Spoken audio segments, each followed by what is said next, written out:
Парламенттин жыйынында депутат Ирина Карамушкина Бишкектеги Жала районундагы Манас университетинин аймагында курулган түрк мектебинин директору Амир Айдындын 9 жашар кыргызстандык окуучуга сексуалдык кыдык көрсөткөнү тууралуу маалымдады. Айтымына караганда 9 жашар окуучуну мектептен чыгарып салышкан. Андан тышкары эл өкүлү бул мектепте кыргызстандык аялуу үй-бүлөлөрдүн балдары окуй турганын жана окуучуларды Түркиянын жарандыгын алууга мажбурлап жатканын билдирди. Мальчик родительницы, он говорил о том, что бул баланын апасынын айтымында аталган түрк мектебинин директору кабинетине чакырып алып ич кийимдерин чечтирткен экен. Элестеткиле, мына ушуну уккандан кийин ал мектептеги директорду мугалимдерди текшерте баштаган. Мектептеги мугалимдердин баары түрк жарандары. Алар дагы бул директорду адекваттуу адам эместигин тастыктап жатышат. Бирок алар өздөрү түрк жараны болгондуктан Түркиянын элчилигине даттана алышкан эмес. Мындан улам ата-энелер бул мектептеги окуяны өздөрү жоопкерчилик алып териштирип көрүүнү туура көрүшкөн.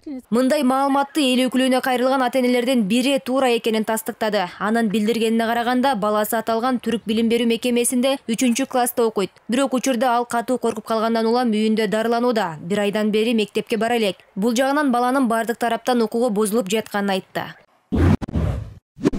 Действительно было совершено насилие. Чынында бул мектепте балдарга карата зордук-зомбулук болгон. Анын ичинде менин балама дагы бар. Балам коркконунан буга чейин унчукпай келиптир. Учурда балдар да, ата-энелер да, мугалимдер да душман кылып албайлы деп коркуп жатышат. Бул боюнча тийиштүү мекемелерге да кайрылганбыз.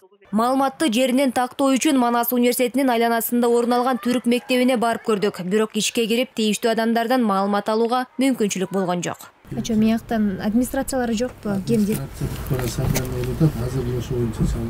Биздин чыгармачыл топ бул түрк мектебинин администрациясынан комментарий алууга мүмкүнчүлүк болгон жок. Ал эми аталган мектептин кызматкеринин айтымына караганда, бүгүн Түркиянын Кыргызстандагы элчилиги байланышып, бул мектептин аймагына эч кимди киргизип, эч кимге комментарий берүүгө болбой турганын билдирген. Учурда аталган билим берүү мекеменин директору элчиликте экени айтылууда. Билим берүү министрлиги буга чейин зомбулукка кабылган балдардын ата-энелери аталган ведомствого арыз менен кайрылганын айтышты. Учурда министрлик тараптан мекеменин укуктук статусу текшерилип жатат.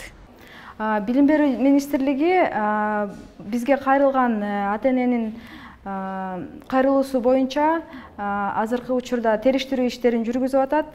Биринчи кезекте биз ошол лицейдин укуктук статусун азыр аныктагандан кийин, анан кийин териштирүү иштери дагы жүргүзүлүп аяктайт.